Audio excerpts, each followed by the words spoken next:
Hi everyone, this is Dave, and in today's video I want to discuss with you whether a sat-nav, I mean a dedicated sat-nav, is actually still relevant when there are so many apps available for our smartphones. And indeed, I personally have the TomTom sat-nav application on my iPhone 6s Plus. And for the most part, apart from draining the battery very quickly on my smartphone, it works very well indeed.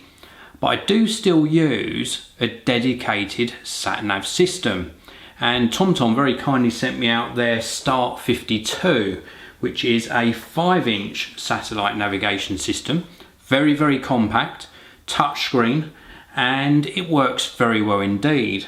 And I want to discuss with you both the design of this, also the features, and whether I think it's still actually relevant today. Should you buy something like this or just use your smartphone? So the TomTom Start 52 is of course a self-contained satellite navigation system, and I think the company have done a fantastic job on the design. It's very slimline, it's got a 5-inch touchscreen.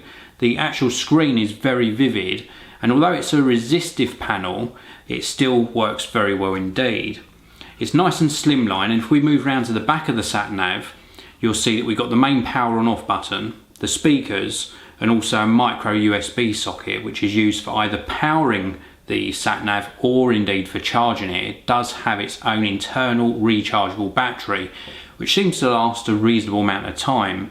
We've also got this suction cup, which is used for adhering it to the inside of your car windscreen, and it's got a nice rotation system, so you turn the sort of inside of the suction cup, this plastic ring, which has got some nice grippy sort of knurling to it, and this makes the suction cup adhere to your windscreen. There's also a ball joint, so you can angle it to get a really good angle of view from your driving position.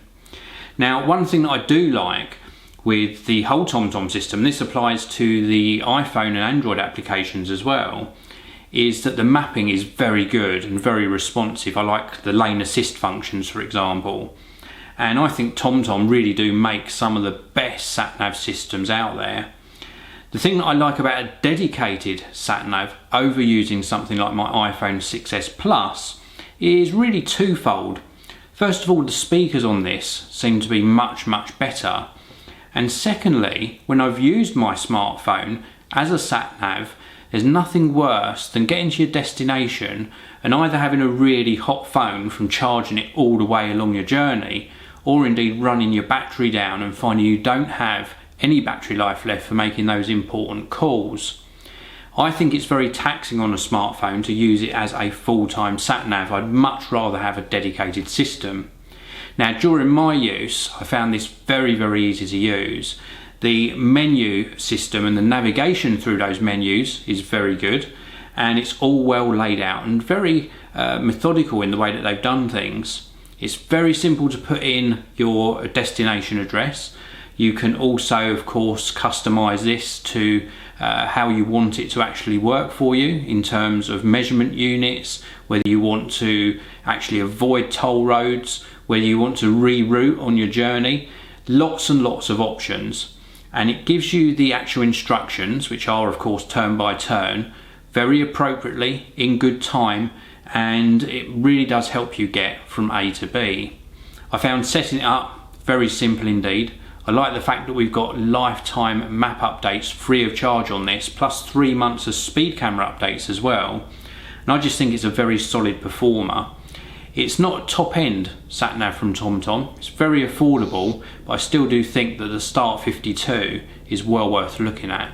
I would always have a dedicated sat-nav. I'd never rely entirely on my smartphone, I just purely keep that as a backup. So I hope you enjoyed this video. If you did, as always, please do hit that like button, please do subscribe, and I'll see you in another video very soon.